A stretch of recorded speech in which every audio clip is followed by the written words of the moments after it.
Hello and welcome. I'm the Badger Reborn, and today I'm going to discuss whether Matt Cauthon is the Ron Weasley of the Wheel of Time. There are several parts to this idea, so first I'll talk about Book Matt compared to Book Ron. Then Book Matt compared to Ron from the Harry Potter movies, who is rather different from Ron in the books. Then I'll finish by discussing whether Rafe Judkins and the team at Amazon will make TV show Matt similar to movie Ron.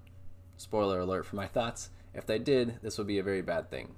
I make videos about the Wheel of Time, so if that's something you're interested in, click the subscribe button and check out my others. 75% of my video views are not subscribed. If you subscribe, you could make it 70%. Also, if you end up enjoying the video and have subscribed, consider joining my Patreon, where my supporters really make me feel appreciated. I hope I can make them feel even a part of that in return. This video will contain spoilers for the full Wheel of Time series, as well as for the full Harry Potter series, but, I mean, come on, who is not familiar with Harry Potter at this point? In the Harry Potter books, Ron Weasley is Harry Potter's best friend. Harry and Ron meet on the train to Hogwarts near the beginning of the very first book, and remain friends for the rest of the series. Ron is tall and red-haired, so physically he looks like Rand. However, in most other ways, he is surprisingly similar to Matt.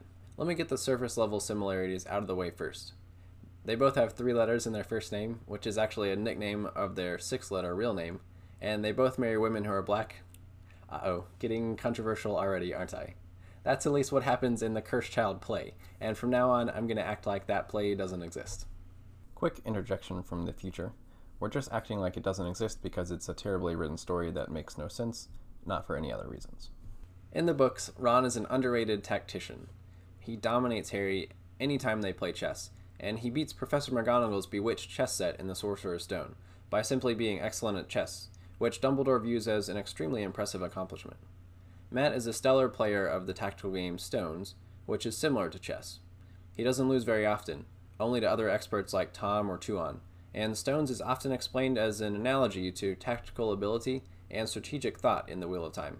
We obviously know that Matt is a great general when it comes to actual warfare, whereas that isn't something that Ron's really involved with. But Ron's abilities are shown in other ways. For instance, his OWL test results in Defense Against the Dark Arts are just as high as Hermione's. Ron is Harry's best friend throughout the series. Matt isn't Rand's best friend during the series in my opinion, but he is in the Eye of the World. Matt is definitely Rand's best friend in Emond's Field, and the person he spends the most time with besides Tam. And when they travel together in the Eye of the World, it's very clear that they are dedicated friends. Rand cares for Matt when Matt is dealing with the dagger's effects, and Matt cares for Rand when he's dealing with channeling sickness. It's actually my favorite part of the entire book. Ron does sometimes get jealous of Harry, which isn't something that Matt does at all. He's really not jealous of Rand's authority or power whatsoever. However, they still have periods where they aren't really friends due to Ron or Matt not trusting the Harry or Rand. For example, Ron doesn't trust that Harry didn't put his name in the Goblet of Fire, and Matt doesn't trust that Rand isn't going to murder everyone. So, while not the same, their relationship as friends definitely has parallels. Some other ways that Ron and Matt compare are that they are both good in battle.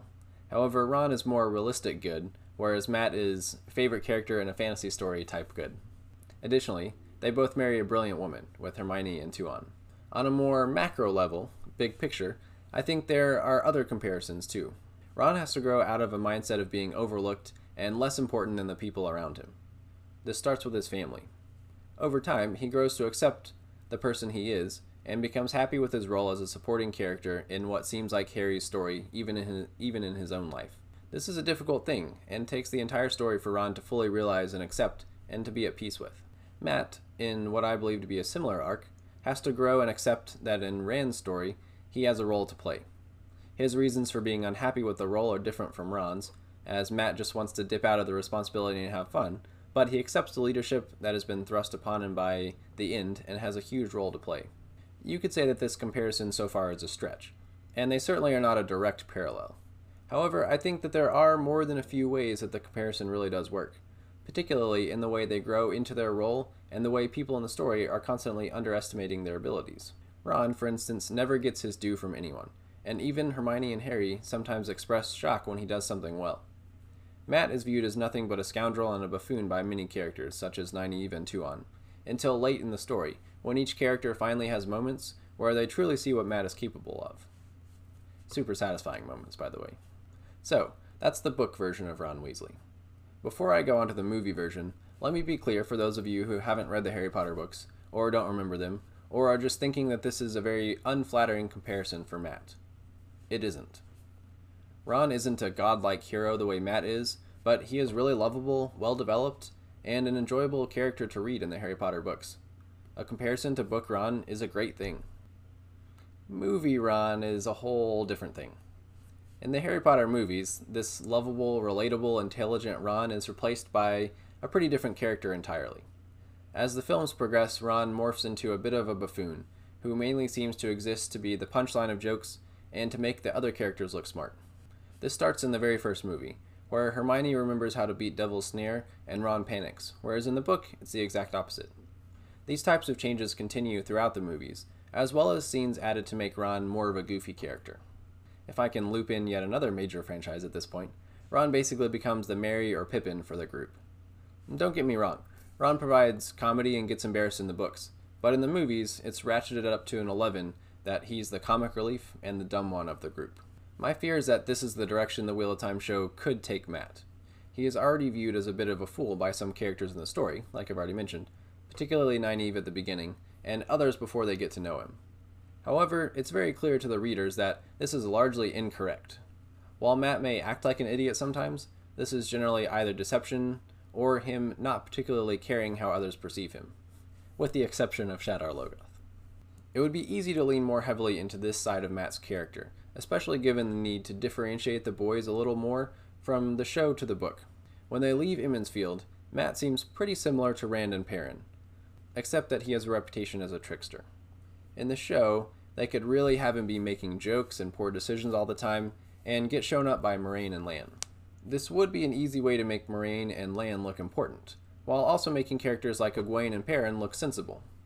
It would make it more understandable when Matt takes the dagger from Shadar Logoth for people who have a hard time believing this would happen the way it does in the books, the way they're written. As the series unfolded, Matt might continue to serve as the comic relief character as Rand takes the weight of the world and goes mad, Egwene learns and grows into positions of authority, and Perrin also exists. Matt could bumble his way through creating an army, almost dying repeatedly, getting captured by the Shan-Chan and Ebu Dar, and then accidentally marrying Tuon. He's a pretty ideal character to convert to comic relief, as he already has a lot of funny lines, and some of the lines that have been leaked from possible scripts of the show indicate that he'll be telling some jokes in the early episodes. This is honestly one of my biggest fears of the series. Other adaptations have done it too, but Harry Potter with Ron is maybe the most egregious and well-known. When Matt is traveling with Elaine and Nynaeve, Robert Jordan already had some humor at Matt's expense, which I really enjoy, such as the time when the Aes Sedai figure out that they can throw things at Matt, and that they can hit him despite the Foxhead medallion. However, there are plenty of times when Matt gets his own too, such as when he uses his Ta'veren effect to make the Sea Folk agree to obey Nynaeve. If the show takes it to the extreme, Matt could really become the comic relief character, with his antics always getting him in trouble and earning an eye roll and a comment from Nynaeve or Elaine. I could see this playing well with new audiences, but it would not with me. Matt is my favorite character. Number one, always has been. And every single poll that anyone has ever done of the Wheel of Time fans would reveal that he's the favorite character of the majority of the fan base too. I know that Rafe and the other writers, along with Sarah Nakamura, know this. But if they misread the reason that people like Matt, or just feel that it would be okay to up his bumbling humor for new audiences, it could go the wrong way. Humor is fine, and Matt is a legitimately funny character, but I think it is an easy type of humor to mess up. Similarly, Disney messed up the Star Wars type of humor in its movies, in my opinion, though it generally corrected this in The Mandalorian. Now I got the big four throwing in Star Wars and Lord of the Rings in this video. Furthermore, if Matt becomes a tropey Ron Weasley type of character, whose primary purpose becomes making the characters around him look smarter, cooler, and more competent, it would really undermine one of the hearts of the story. It would be hard to take Matt seriously as the Light's best military commander, if his character's intelligence has been eroded over the show, like Ron's was in the Harry Potter movies.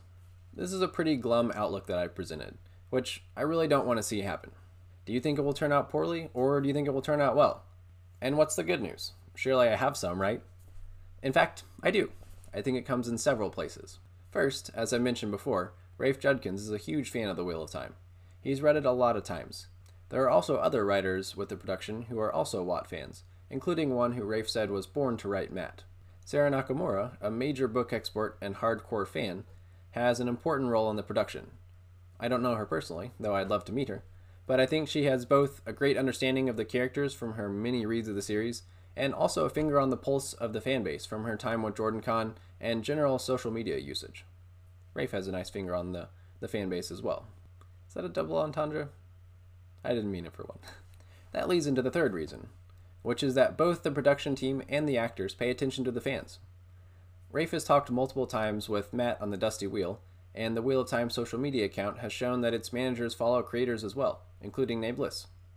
Who knows, maybe they even follow me. The actors have talked with fans and some content creators about their characters, which is also big. Lastly, the show has consistent input from creators including Harriet, who, for those who don't know, was the editor of the books and Robert Jordan's wife, and also from Brandon Sanderson, who finished writing the series. These creators don't have to seek out ways to give input too. The production team seeks them out. These indicators are great news for worrywarts like me, as they remind me that this series has so much going for it compared to other adaptations that have made mistakes. With the massive budget, high-level acting talent, and extensive time given to shooting, these are great signs that this is going to be a fantastic production that really nails the heart of Robert Jordan's epic story, while also refreshing elements in ways that improve the story and make it more accessible to more fans. I trust Rafe, Sarah, and the production team to make Matt similar to Ron Weasley, but the book Ron Weasley, the one who is loyal and funny and tactical, and not the movie Ron, who can't get out of his own way unless the other characters tell him which way to walk. There is so much potential for Matt as a character to be done well. So what do you think? Do you think there are similarities between Ron and Matt, or am I losing it? Will Matt in the TV show be turned into bungling movie Ron? Let me know what you think in the comments. I always love reading your input. Then check out my other videos. Give this video a like and subscribe to my channel as well. That's all for today. I hope you have a really wonderful week, and I will see you next time.